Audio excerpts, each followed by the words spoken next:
En la mañana del 18 de septiembre de 1983, Danny Joe, de 13 años, fue con su bicicleta a recoger los periódicos que más tarde repartiría para ganarse algunos dólares. No se dio cuenta de que un vehículo lo seguía. El joven que iba al volante aprovechó un descuido para cortar el camino del pequeño Danny. Le puso un cuchillo en el cuello y lo obligó a subir al coche.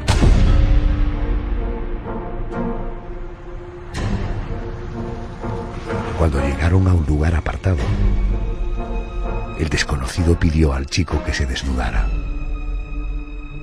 Luego le golpeó varias veces hasta dejarlo sin fuerzas. Después, con sus propios dientes, le arrancó trozos de carne de un hombro y de un muslo. El sufrimiento de la víctima no acabó hasta que el agresor lo mató de varias cuchilladas en el pecho, en la espalda y en el cuello. El asesino John Juber, como si nada hubiera ocurrido, fue a un McDonald's y saboreó tranquilamente una hamburguesa. Este asesino quitó la vida al menos a 3 niños. Las 3 veces se esforzó en causar el mayor daño posible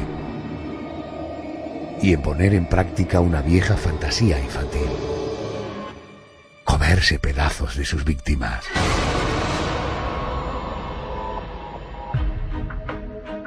John Juber fue detenido el 11 de enero de 1985 y condenado a muerte por sus crímenes, aunque pasó una buena temporada en el corredor de la muerte, en el que pintaba sobre el papel higiénico a niños atados y apuñalados. Fue ejecutado en la silla eléctrica el 17 de julio de 1996.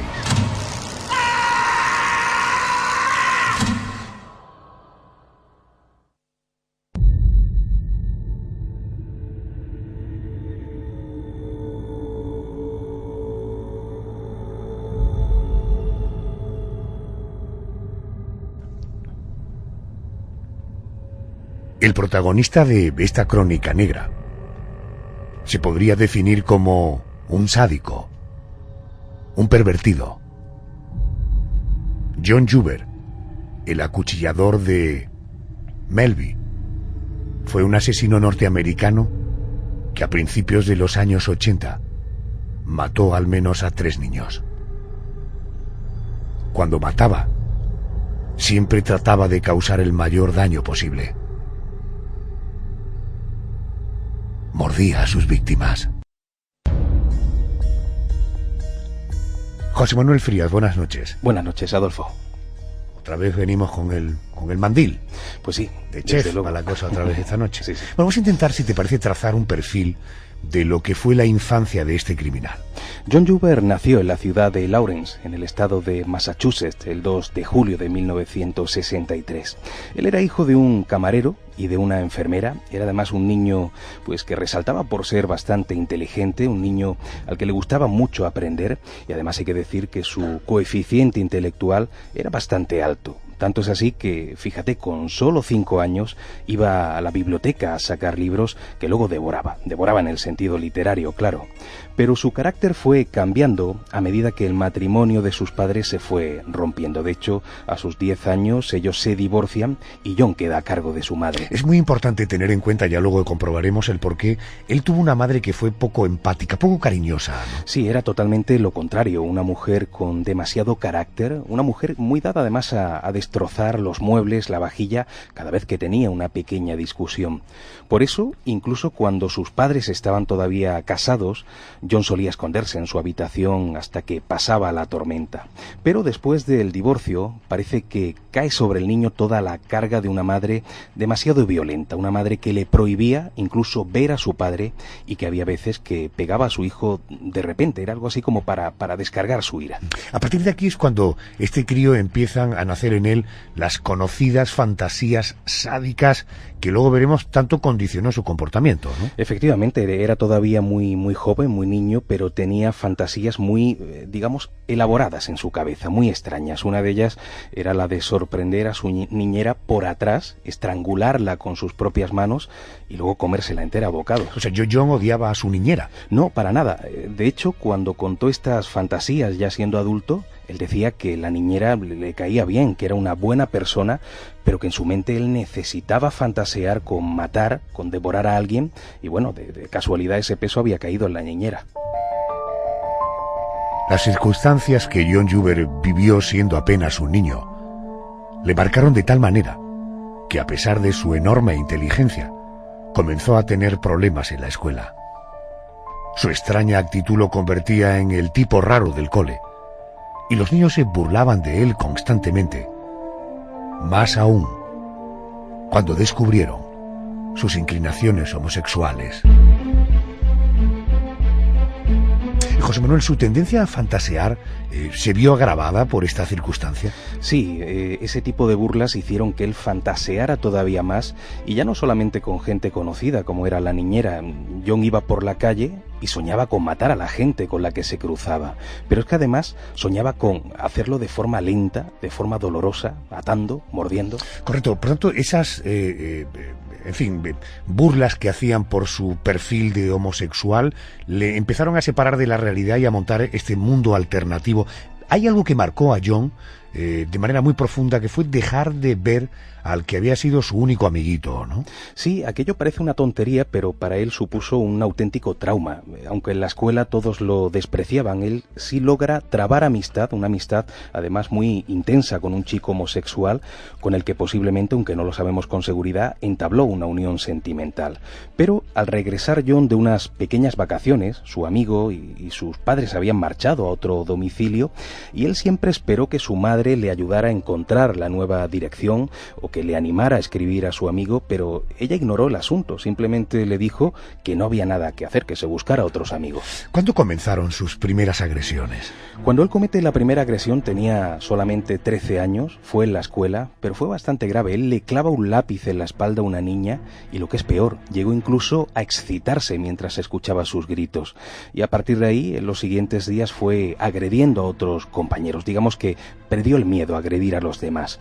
A una niña le hizo un corte con una navaja, a otro alumno casi lo mata estrangulándolo, pero eso sí, él buscaba siempre víctimas menos fuertes, más menudas que él a nivel físico, y disfrutaba con aquellos actos de agresión o de intimidación. Desde luego en el cole no le iban a dar el título de el tío más simpático. Supongo que con esa actitud duraría poco tiempo en esa escuela, ¿no? Muy poco. Terminaron, como es lógico, expulsándolo. De ahí pasó a un instituto católico. Hay que decir que el propio John se pagó la matrícula con lo que ganaba haciendo reparto de periódicos, y en este centro destacó por ser un buen deportista. Pero de nuevo todos se burlaban de él por su homosexualidad, hasta el punto de que se vio forzado a disimular esa orientación sexual, invitando a chicas a salir, chicas con las que por supuesto no llegaba a nada. Al entrar en la universidad, sus notas se resintieron porque John pasaba buena parte del tiempo bebiendo y practicando juegos de rol en solitario. Acabó abandonando los estudios y se alistó en las Fuerzas Armadas. Vamos a entrar de lleno ya en su carrera homicida. ¿Cuándo cometió John Juber su primer asesinato? Por aquel entonces tenía 19 años. Estamos hablando del 22 de agosto de 1982 en Portland, en el estado de Maine. La víctima era Ricky Stetson, un niño de 11 años que aquella mañana había salido a repartir periódicos.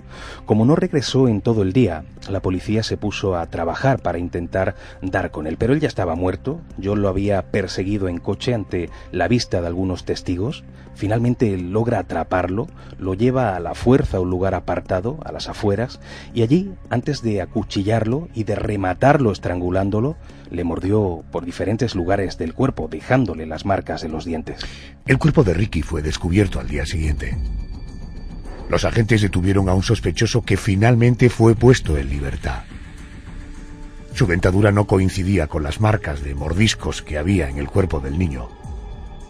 José Manuel, pasó algo más de un año hasta su siguiente asesinato.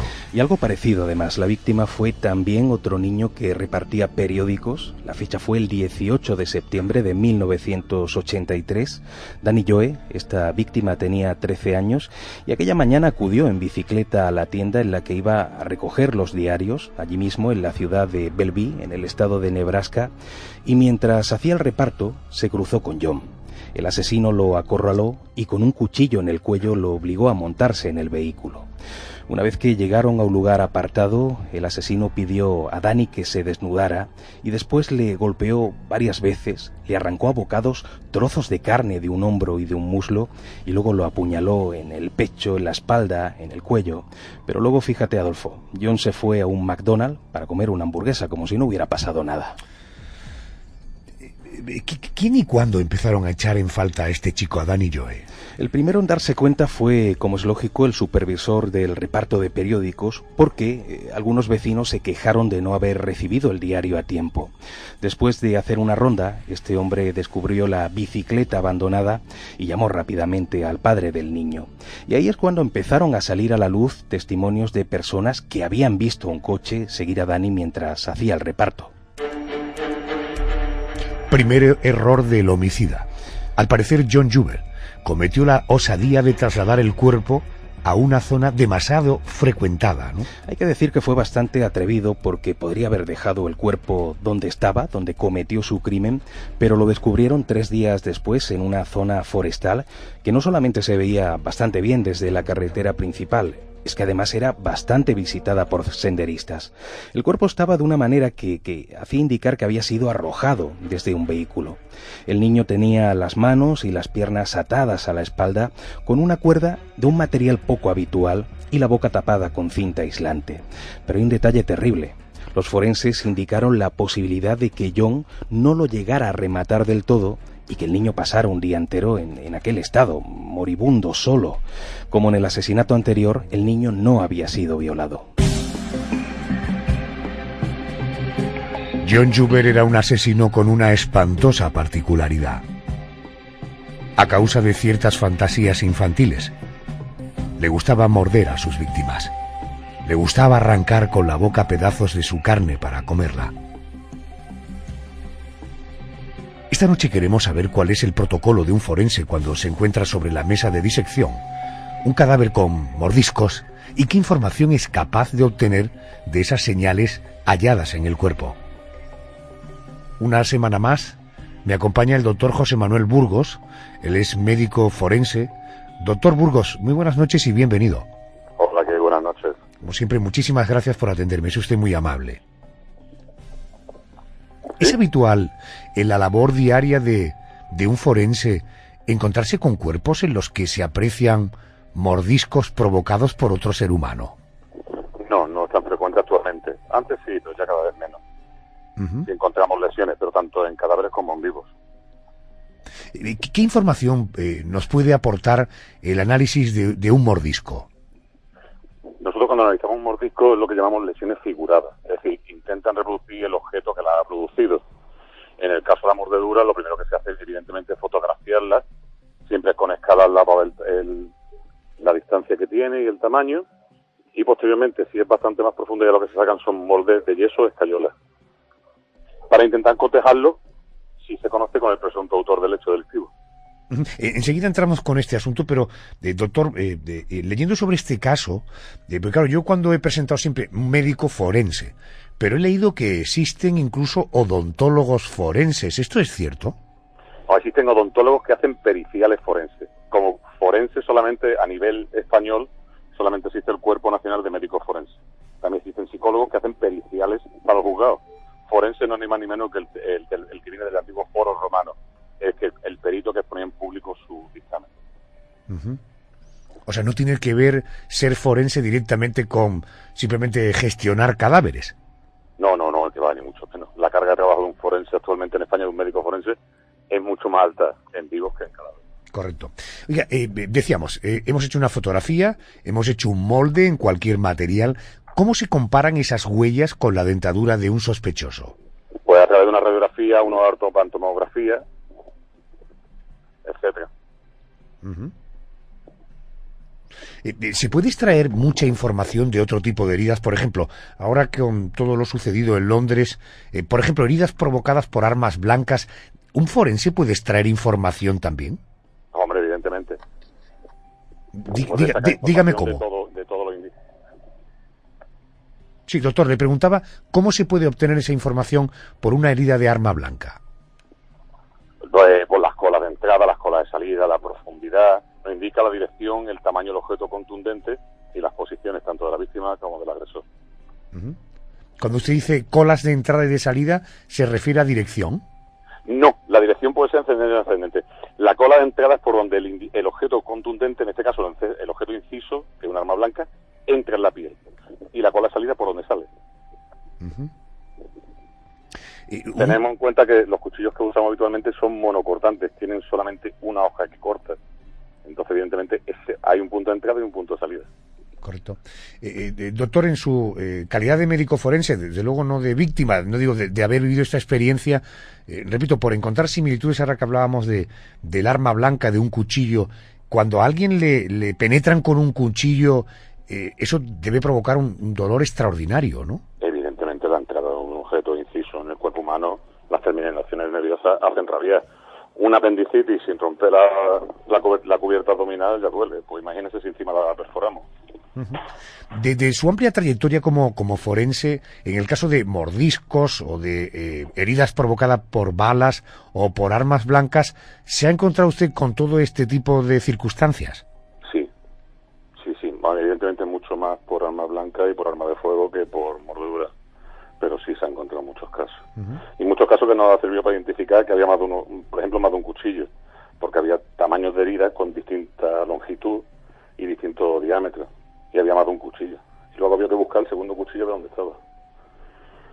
Caramba, incluso la potencia a la hora de penetrar con un arma blanca se puede también llegar a determinar, si es una persona fuerte o una persona no fuerte. No, eso ya no tanto. No. También depende de cómo esté afilada la hoja, la posición sí es fundamental. ¿Y eso qué es? ¿Hurgando en la entrada? Tocando la entrada, viendo los bordes, la retracción de la herida, cómo está el borde, si está fructuoso, si es limpio. ¿Y eso se hace con algún artilugio o a ojo? Eso se hace con muchas fotografías y si hace falta se coge el trozo, un trozo de muestra y se manda al Instituto Nacional de Toxicología, que también lo analizan ellos, pero ya a microscopía. Doctor, ¿usted es más de carne o de pescado? Yo soy de pescado. De pescado, ¿verdad? Soy boquerón. Ya, pues. Entonces no, pero no me extraña, siendo además médico, si es malagueño y además médico forense. Soy boquerón de pura cepa y con orgullo. Y con orgullo. Adolfo, si me permite, ahora mismo hay un tema de actualidad, si me permite. ¿Cómo no? Puntualizar un par de cosas. Se está hablando mucho del problema de Londres. Del incidente existido en Londres y de la dejadez de medios por parte de la policía británica, sobre todo a la hora de comunicar. Los forenses españoles sí nos hemos quejado del hecho. ¿Ha habido una queja formal y oficial? Ha habido una queja no formal y oficial, pero sí las asociaciones nuestras sí están con su malestar, porque cuando tenemos un cadáver británico ellos no exigen mucho, no exigen demasiado. Y resulta que aquí, desde mi punto de vista, y perdón por la palabra, se han columpiado. Ya. ¿Alguna cosa más, doctor? No, era eso, simplemente ese era un tema personal, porque cuando afecta a tu profesión, la cual mantenemos con orgullo, pues nos molesta. Pues encantado de que usted se pueda expresar con absoluta libertad. Y yo lo agradezco que me lo hayas permitido. Encantado. Doctor, gracias y buenas noches. Venga, buenas noches. Gracias, muy amable, gracias. Vamos a volver a la historia de la crónica negra de esta noche. Las investigaciones del FBI no dieron ningún resultado, como tampoco lo dio la sesión de hipnosis, en la que participaron varios testigos para ver si podían recordar con más detalle el vehículo del asesino. Menos de 3 meses después, el 2 de diciembre de 1983, eso sí por la mañana, y bien temprano, el pequeño Christopher Port Walden, hijo de un oficial de la base aérea de Offutt, salió de casa solo, en dirección al colegio. A los pocos minutos, se le perdió la pista.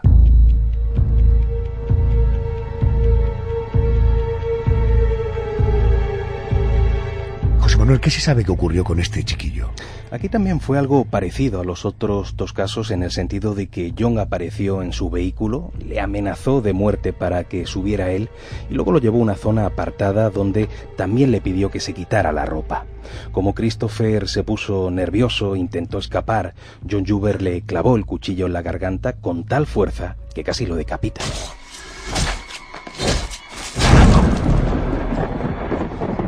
Tardaron mucho en encontrar el cuerpo. Bastante, 3 días, y esto es importante porque hablamos de época de nevada y si no lo hubieran encontrado a tiempo el cuerpo se hubiera tapado por completo y posiblemente no lo hubieran hallado hasta el deshielo, hasta primavera. En este caso se puso en marcha, eso sí, un operativo para evitar que la desgracia se volviera a repetir en aquel condado. O sea, los medios de comunicación, los propios ciudadanos colaboraron dando cualquier pista que llegara a sus manos y tanto es así que detuvieron a muchos criminales rehabilitados, aunque ninguno resultó ser el asesino. La policía, con miedo a que la historia se repitiera, puso en marcha un código 17. Consistía que, en caso de otro secuestro, el área completa del condado pudiera ser acordonada en apenas 10 minutos. Se buscaba así atrapar al asesino antes de que matara a una nueva víctima. Con estas medidas y con esa colaboración ciudadana, ¿descubrieron rápido a John Juber? Al principio no, y eso que, como hemos adelantado, detuvieron a decenas de criminales sexuales de aquel entorno para ser interrogados, pero ninguno era el asesino. Eso sí, la sociedad se alarmó sabiendo que había tanto delincuente suelto por aquellas calles. Incluso hubo varias detenciones, como es el caso de un hombre que empujaba a los niños dentro de su viejo Cadillac para abusar de ellos. Para intentar avanzar en esta investigación, el FBI puso en funcionamiento por primera vez la Unidad de Ciencias del Comportamiento, que buscaba trazar perfiles de los asesinos no identificados. Para este caso en particular, contaron con la colaboración de Robert K. Ressler, exagente y escritor vinculado siempre con la criminología. ¿Qué se pudo sacar en claro de su informe?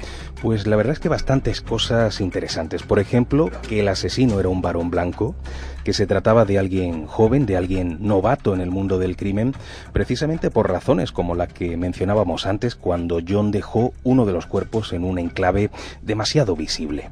Y seguimos, que no tenía mucha fuerza y que por eso no arrastraba los cuerpos a algún lugar discreto entre la maleza. Ya hemos visto que solía tirarlos directamente desde el coche, que vivía por la zona porque demostraba a la hora de dejar los cadáveres que estaba más o menos familiarizado con el entorno.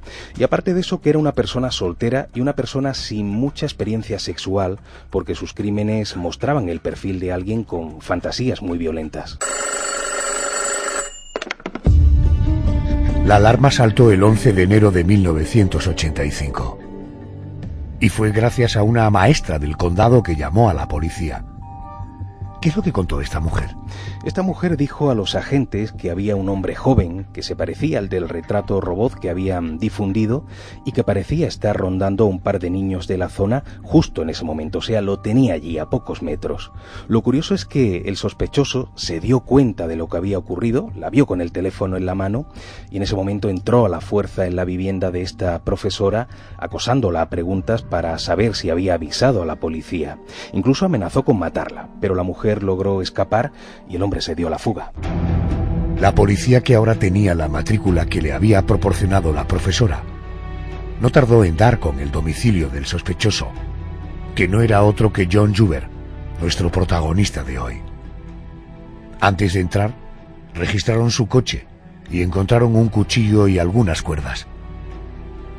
Ya dentro de la casa del propio Juber y con él presente, los agentes encontraron más trozos de cuerda y más cuchillos de caza. Supongo que a partir de ese momento José Manuel detenido e interrogado. Efectivamente, y como suele ocurrir casi siempre, negó ser el autor de los asesinatos. Pero la aparición de las cuerdas que antes mencionabas, Adolfo, fue decisiva, porque las cuerdas que había en su habitación eran del mismo tipo que las que encontraron junto a las víctimas, y además eran cuerdas poco habituales, cuerdas que el propio John había traído ni más ni menos que desde Corea. Así que terminó por confesar, reconoció los asesinatos, aunque aseguró, como ya se sabía que nunca había abusado sexualmente de aquellos niños y que además no los conocía en persona. Además se alegraba de que lo hubieran detenido porque él estaba seguro de que hubiera vuelto a matar. ¿Sentencia contra John Juber? Pues teniendo en cuenta que los psiquiatras que lo estudiaron llegaron a la conclusión de que John había sido consciente de todos sus actos, fue condenado a morir en la silla eléctrica. Pero estuvo bastante tiempo en el corredor de la muerte porque su abogado llegó a apelar la condena varias veces. Dices que los psiquiatras determinaron que John era consciente de sus asesinatos, pero lo que sí denotaba era una enorme falta de empatía. Por supuesto, de hecho el doctor Herbert Modlin del Centro de Psiquiatría Forense y Clínica dijo lo siguiente sobre John. Este hombre parece ignorar lo que son el amor y el afecto, como si nunca hubiera experimentado estos sentimientos. Al describir la relación con su hermana, lo mejor que pudo decir fue: no nos odiábamos. Llama la atención que este hombre inteligente fuera incapaz de describir ni a su padre ni a su madre. Parece estar tan alejado de las experiencias emocionales que se podría pensar que padece algún proceso disociativo crónico. Sospecho que es remotamente consciente de este defecto o de esta carencia, y que los homicidios fueron, en parte, un intento de experimentar emociones fuertes. Cuentan las crónicas que mientras se celebraba el juicio, salieron a la luz otros crímenes que algunos trataron de relacionar con John Juber, aunque no lo consiguieron. Por ejemplo, se le achacaron algunas agresiones con arma blanca a principios de los años 80. Una de ellas fue a un niño de 9 años, otra fue a una mujer. La verdad es que los dos salieron bastante mal parados, aunque sobrevivieron, pero en realidad no había pruebas y hay que decir que el modus operandi no era el de John, así que finalmente se descartó su autoría en esos hechos. En este caso también nos encontramos con un viejo conocido, el investigador y escritor Robert K. Ressler, que entrevistó a John Juber y dejó por escrito su impresión. No pude entrevistar a Juber hasta que finalizaron los juicios. Había ganado un poco de peso en prisión y ya parecía un hombre joven en lugar de un chico crecido. Las autoridades penitenciarias me informaron de que Juber había estado haciendo dibujos en papel higiénico en el corredor de la muerte y que le habían quitado esos dibujos. Eran de bastante calidad, bien dibujados, pero lo que mostraban era escalofriante. Tan siniestros eran aquellos dibujos que incluso tuvieron que quitárselos. ¿Lo eran? Escuchen. Uno de los dibujos era el de un chico al lado de una carretera, atado como un cerdo de pies y manos, y el otro mostraba a un niño arrodillado y a un hombre que le clavaba un cuchillo. Al principio Juber no quería hablar, pero logré que se soltara un poco. Me dijo que lo de morder a los niños procedía de una fantasía caníbal que tenía desde los 6 o 7 años. El querer practicar esa fantasía es lo que le llevó a asesinar. Y le excitaba morder, como le excitaba leer revistas de detectives en las que se hablaba de dominación y de torturas. Aquellas revistas para él eran algo así como pornografía y se masturbaba leyéndolas de pequeño.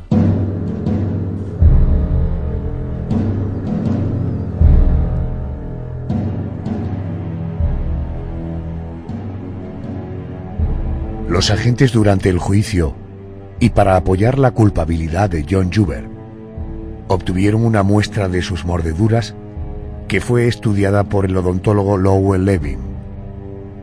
El doctor tuvo claro que sus dientes coincidían completamente con los que habían arrancado trozos de carne a las víctimas, convirtiéndolo en un siniestro caníbal de niños.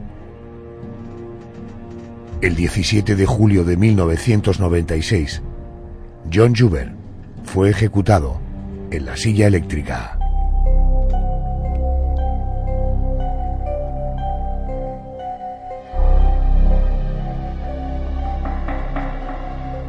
¿De carne o de pescado? Hombre, después de contar esta historia, por lo menos en un par de días, pescado. Muchos boquerones vamos a tener este fin de semana. Gracias, José, hasta la semana que viene. Gracias, buenas noches. Gracias.